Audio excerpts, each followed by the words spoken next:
Anne Henner, bonsoir. Bonsoir. Vous avez 25 ans à peu près. Un petit peu plus. Ouais. Un peu plus, oui. Bon. Après un passage à la Sorbonne, vous avez fait des voyages, comme il est indiqué dans votre biographie, et vous avez une mansarde sous les étoiles. C'est à peu près tout ce qu'on sait de vous. Qu'est-ce qu'on a le droit de savoir de plus ? De plus, voilà, un goût immodéré pour les voyages, pour l'histoire aussi, et enfin pour l'écriture. Hein. C'est vrai que l'écriture, on vient à la lecture comme on vient à l'écriture. Moi, le premier livre dont je me souviens, c'était Italo Calvino, le Baron Perché. Voilà, et moi j'avais concentré toute l'ambition que j'avais à cette époque dans les branches du cerisier qu'on avait dans notre jardin. Et c'est vrai que quelque part, l'écriture, c'est un moyen de rester perché dans cet arbre et de ne pas en redescendre. Voilà. Alors voilà, maintenant on va parler de Quinca. Alors Quinca, je vais essayer de résumer le livre. C'est l'histoire de la Tremblote, un jeune adolescent qui a 17 ans et 3 mois et qui a surtout une maladie incurable qui le cloue dans un fauteuil. Et on va suivre son itinéraire pendant quelques mois. Jusqu'à la fin, je le dis parce que ça n'est pas l'enjeu du livre de savoir si oui ou non il aura une fin telle qu'elle est annoncée. Et on va à travers ce livre faire plus que suivre, j'allais dire, l'itinéraire d'un handicapé. C'est pas du tout ça que vous avez voulu écrire. C'était quoi votre projet ? Mon projet avant tout, c'était de raconter l'histoire d'un adolescent normal confronté à une situation qui ne l'est pas du tout. Et c'est vrai que entre sa maladie génétique, une mère surprotectrice et une sœur qui est complètement frappadingue, moi je l'ai habillé pour l'hiver. Et c'est vrai que ce personnage, moi je le vois comme un oignon.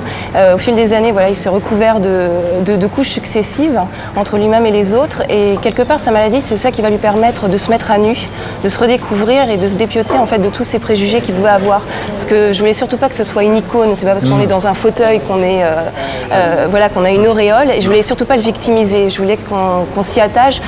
Non pas à cause de son handicap, par pitié, mais vraiment parce qu'il avait sa propre dimension et qu'il avait sa propre histoire. Ça commence, on va dire, dans son établissement, où là, il est agressé par ce qu'on appelle la racaille. Il y a une scène assez violente, parce qu'on voit que la méchanceté s'exerce entre eux également. Voilà, en fait, la racaille, entre guillemets, du lycée, eux aussi, ils sont handicapés, ils ont leur propre faiblesse. Et quelque part, ils répercutent sur le narrateur qui est surnommé la Tremblote, justement, cette douleur, le regard qu'ils ont sur la société, c'est aussi le regard qu'on leur envoie. Et cette dureté, ils la répercutent sur leur entourage et sur des gamins qui sont plus faibles qu'eux. Alors, ils vont partir comme vers une colonie. Alors, un petit groupe, ils sont une petite bande, une espèce de quartet déclopé, là, oui. Ils partent avec un combi Volkswagen, parce qu'il y a toujours derrière tout ça un animateur ou quelqu'un qui les prend en charge. Il y a une espèce de bonté chez cet animateur. Voilà, Paul, c'est une sorte de beatnik sur le retour. Voilà. On pourrait le voir comme un adepte du New Age, et lui, c'est vraiment l'adepte de la pensée positive. C'est vraiment le type qui a foi dans la vie, dans les gens, et qui va porter le narrateur, qui va l'aider justement à se découvrir, parce que c'est vrai, vous parliez d'un roman initiatique, mais c'est ça. C'est l'apprentissage de la vie, à la fois par lui-même et aussi grâce aux autres, grâce à Lulu, aussi son meilleur pote qui est fan de blues comme lui, et donc grâce à Paul, le surveillant. Alors ils vont avoir voilà, quand on dit initiation, c'est qu'il y a quelques moments un peu difficiles. On est sidéré parce qu'on décide de leur faire du cheval. Alors lui, bien sûr, comme il a la Tremblote, il met le doigt dans l'œil du cheval et puis il est éjecté dans le purin. Il y a aussi une scène, il y a une scène que je trouve absolument extraordinaire, c'est le bain.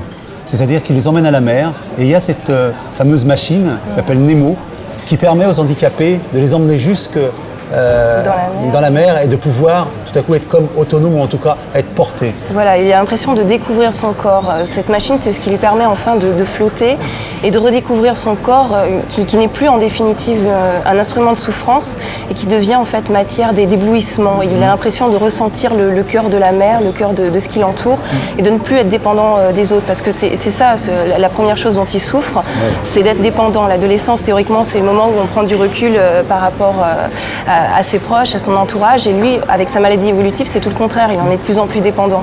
Et il se retrouve prisonnier quelque part aussi de ce corps-là. Mais il est prisonnier aussi de ses désirs, parce que c'est quand même un adolescent, il y a des jeunes filles autour de lui, et il est complètement frustré de cette envie tout à fait naturelle. Voilà, c'est un adolescent normal, et simplement c'est la situation à laquelle il est confronté qui est complètement anormale, mais ça n'empêche pas d'avoir des besoins, des envies, d'avoir envie de tomber amoureux, de reconnaître une belle fille quand il en voit une. Et voilà, c'était, encore une fois, moi je voulais pas le victimiser, je voulais pas en faire une icône, et je voulais en faire simplement un individu normal qui simplement ne peut pas s'exprimer s'exprimer forcément comme les autres et qui a besoin de se sentir vivant. Ouais. Alors c'est un individu normal qui va vers l'inéluctable, mais en chemin qui nous aura appris beaucoup de choses. Moi je voulais vous dire, Anne Lehner, que j'ai adoré vraiment ce livre, K1K, aux éditions La Dilettante.